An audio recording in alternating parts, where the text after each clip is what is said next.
వందే మాత్రం. నేను మీ journalist Navata. Welcome to our channel. వైద్య రంగంలో వృత్తిపరమైన దుర్వినియోగం, మరకలు చేసిన లైంగిక నేరాలు ఒక సమగ్ర విశ్లేషణకు సంబంధించి ఈ వీడియో ద్వారా నేను మీకు అందిస్తాను. వైద్య వృత్తిని అత్యంత పవిత్రమైనదిగా భావించే మన సమాజంలో కొందరు వ్యక్తులు తమ హోదాను మరియు రోగుల నమ్మకాన్ని ఆసరాగా చేసుకుని అఘాయిత్యాలకు పాల్పడుతున్నారు. ఇటీవల కాలంలో దేశవ్యాప్తంగా వివిధ రాష్ట్రాల్లో మరక వైద్యుల తమ దగ్గరికి వచ్చిన హిందూ మహిళలను లైంగికంగా వేధించిన సంఘటనల గురించి తెలియజేస్తాను. మొదటిది మధ్యప్రదేశ్లోని ఇండోర్లో ఒక హిందూ మహిళ జ్వరానికి చికిత్స కోసం సయ్యద్ ఖాన్ అనే డాక్టర్ వద్దకు వెళ్ళింది. అతను ఆమెకు మత్తు మందు ఇచ్చి అత్యాచారం చేసి నగ్న ఫోటోలు తీసి 4 నెలల పాటు బ్లాక్మెయిల్ చేశాడు.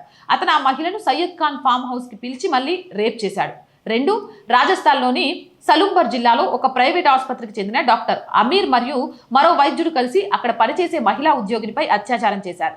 వీరు బాధితురాలిని బురకా ధరించాలని మరియు ఇస్లాం మతంలోకి మారాలని ఒత్తిడి చేసినట్లు కూడా పోలీసులు కేసు నమోదు చేశారు. ఇక 3వది ఉత్తరప్రదేశ్లోని కాన్పూర్లో డాక్టర్ ఆసిఫ్ అనే వ్యక్తి తన ప్రైవేటు క్లినిక్కి వచ్చిన రోగికి మత్తు మందు ఇచ్చి ఘాతుకానికి పాల్పడ్డాడు. హర్యానా మరియు ఢిల్లీ వంటి ప్రాంతాలలో కూడా వైద్య నెపంతో లేదా ఉద్యోగాల ఆశ చూపి మహిళలను లోబర్చుకున్న సంఘటనలు పలువురు మరక డాక్టర్లపై నమోదయ్యాయి. ఇక తెలంగాణ విషయానికి వస్తే హైదరాబాద్లోని సైదాబాద్లో ఆగస్టు 2024న డాక్టర్ అలీ అనే వ్యక్తి చికిత్స కోసం వచ్చిన యువతికి మత్తు మందు ఇచ్చి అత్యాచారం చేసినట్లు నిర్ధారణ అయింది. ఇక ఇదే హైదరాబాద్లోని పేట్ల బుర్జు ఆసుపత్రిలో జరిగిన ఘటన అత్యంత దిగ్భ్రాంతికరమైనది. ఇక్కడ పీజీ వైద్య విద్యార్థిగా పనిచేస్తున్న డాక్టర్ షఫీ దాదాపు 10 నుంచి 15 మంది గర్భిణీ స్త్రీలు మరియు మహిళా రోగులపై వైద్య పరీక్షల పేరుతో లైంగిక వేధింపులకు పాల్పడ్డాడు. బాధితులందరూ ఐక్యంగా ముందుకు రావడంతో ఈ విషయం వెలుగులోకి వచ్చింది. ఇక వరంగల్ జిల్లాలో డాక్టర్ ఇమ్రాన్ అనే వైద్యుడు వైద్య పరీక్షల నెపంతో ఒక మహిళా రోగిని అసభ్యంగా తాకినందుకు బాధితురాలి బంధువులు నిరసనల మధ్య అరెస్ట్ అయ్యారు. పైన జరిగిన దారుణాలలో బాధిత హిందూ మహిళలు హిందూ సంస్థల సహకారంతో నిందితులను చట్టానికి పట్టించారు.